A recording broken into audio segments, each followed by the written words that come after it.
I've decided just spelling that out is not crucial to what I'm trying to focus on here, so I'll move right on and in hopes of getting to the end of what I've planned in a reasonable time. Now, according to Malebranche's occasionalism, how are effects connected with their true cause? In particular, how are the laws of nature and grace effective? Oh yes, I said laws of nature and grace, just to articulate one thing that I mentioned in that section about miracles. Malebranche was not only a philosophical theologian, he was also a very original and interesting and rather controversial dogmatic theologian. And one of the rather original features of his system is that Malebranche distinguishes an order of grace from an order of nature in the works of God. And one of his theses about it is that God's preference for acting by general volitions is almost as absolute in the order of grace as in that of nature. Very controversial. Anyway, how are the laws of nature and of grace effective? There are, I think, two obvious models or interpretations to be considered.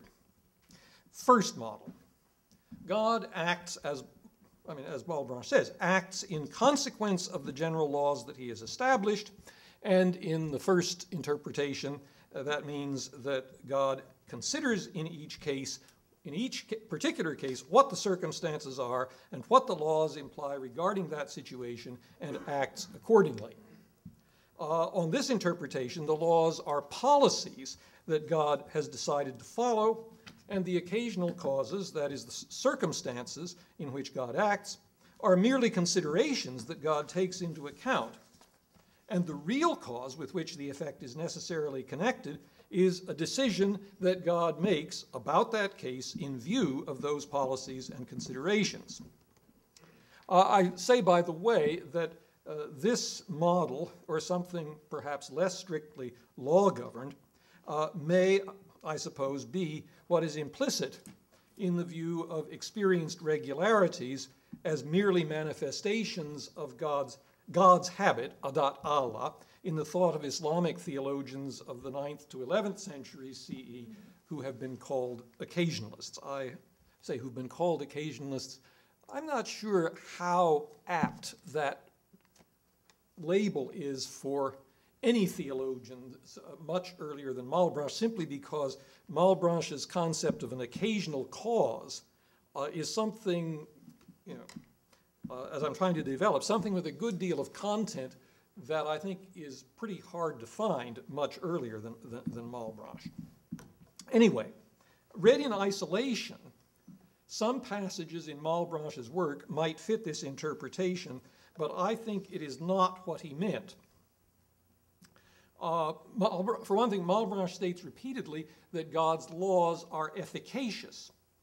He implies that the efficacy of God's will is sometimes determined by some general law to produce some effect. And notice that is not saying the decision of God's will is sometimes determined by some general law to produce some effect. It's the efficacy of a will that already exists that is determined by some general law to produce some effect.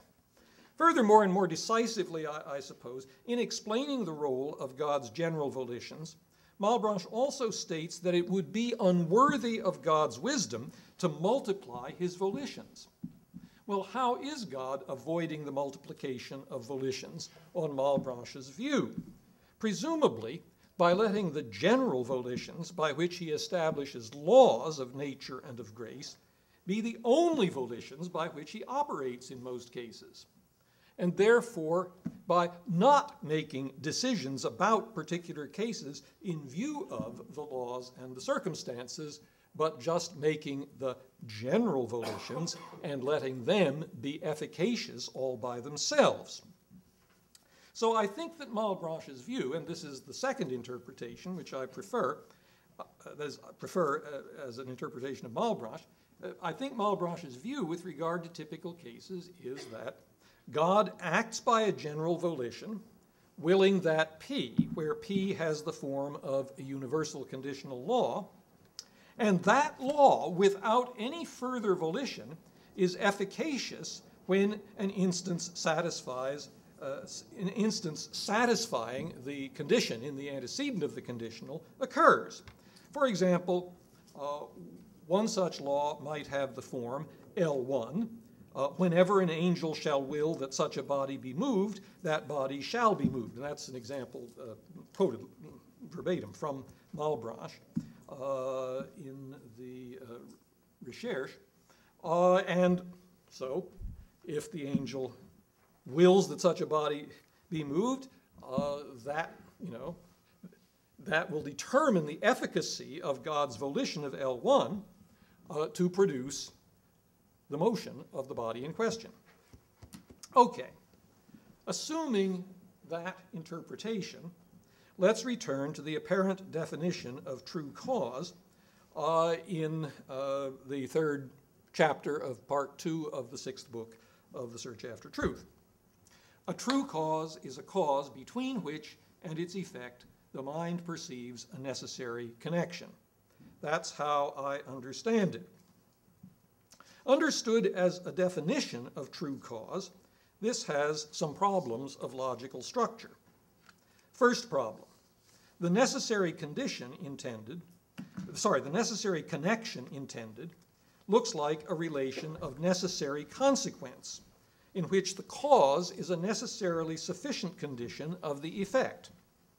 That relation entails a reciprocal relation in which the effect is a necessarily necessary condition of the cause. So you have a necessarily sufficient condition, the cause is a necessarily sufficient condition of the effect is a necessarily necessary condition of the cause. Necessarily, if the former relation obtains, so does the latter. That's an uncontroversial point of modal logic. But then the claim that there is a necessary connection of this sort between two events does not tell us which of them, if either, is metaphysically prior and independent of the other, and which is metaphysically posterior and dependent on the other. For events can depend in different ways on their necessary as well as on their sufficient conditions. Of course, Malebranche's language suggests that the event called cause is metaphysically prior and independent, and the event called effect is metaphysically posterior and dependent. But that needs to be built into an adequate definition. And a definition would be even better if it also succeeded in explaining what is meant in this context by metaphysically prior, metaphysically posterior, independent, and dependent. Not that I think Malebranche will actually give us all that, but we may be able to read a start toward it into him. Second, here's another package of issues connected with the fact, another package of issues. It's connected with the fact that necessary consequence is a transitive relation. Consider the inference form T from the premises necessarily if P then Q, and necessarily if Q then R, the conclusion necessarily if P then R can be validly inferred. That's pretty uncontroversial in modal logic and untouched, for example, by debates about iterated modalities. Apply this to Malebranche's occasionalist theory, in which God acts on created things almost exclusively by efficacious general volitions, willing that P, where P has the form of a universal conditional law. Consider, for example, the following argument in Malebranche's Search After Truth. Quote, there is a necessary connection between God's volition and the thing that he wills. God wills in this case that when an angel shall will that such a body be moved, that body shall be moved. Hence, there is a necessary connection between God's volition and the movement of that body. And consequently, it is God who is the true cause of the movement of the body, and the angel's volition is only an occasional cause. Here, the universal conditional law is something like L1, which I now write out formally. For every x and y, x is an angel, for every x and y, if x is an angel and y is a body, and x wills that y be moved, then y is moved. Assuming that there is a necessary connection between God's volition and the thing that he wills, we get the following implications. S1, necessarily, if God wills that L1, then L1. And that follows from that's an expression of the quoted statement. And from L1, it follows logically by existential instantiation of a sort that S2, if this angel wills that that body be moved, then that body is moved.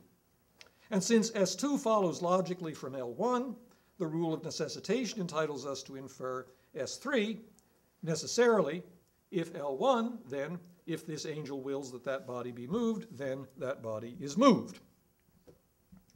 Then S4, then we can get S4. Necessarily, if God wills that L1, then if this angel wills that that body be moved, then that body is moved. For S4 follows from S1 and S3 by the valid inference form T, or in other words, by the transitivity of the relation of logical consequence. Here arises a problem, or perhaps more than one, about Malebranche's argument. For Malebranche concludes that there is a necessary connection between God's volition and the movement of that body. Now, S4 does imply that there is a necessary connection between God's volition at L1 and a fact about that body, and by Malebranche's apparent definition, God is a true cause of that fact. But that fact is not the fact that the body is moved, but is rather a more complex conditional fact about movement of the body. Can we find in the neighborhood a fact that is arguably prior metaphysically to the body actually being moved and necessarily connected with it? Well, S4 is logically equivalent to S5. Necessarily, if God wills that L1 and this angel wills that that body be moved, then that body is moved. So if it is a fact that God wills that L1 and this angel wills that that body be moved, that fact is necessarily connected with, indeed necessarily sufficient for, that body being moved. So is that conjunctive fact a true cause of that body being moved? Moreover, both S4 and S5 are logically equivalent to S6. Necessarily, if this angel wills that that body be moved, then, if God wills that L1, then that body is moved. Thus, this angel's willing that that body be moved and God's willing that L1 seem to have symmetrically necessary connections with different conditional facts about the body being moved. So, should this angel's willing that that body be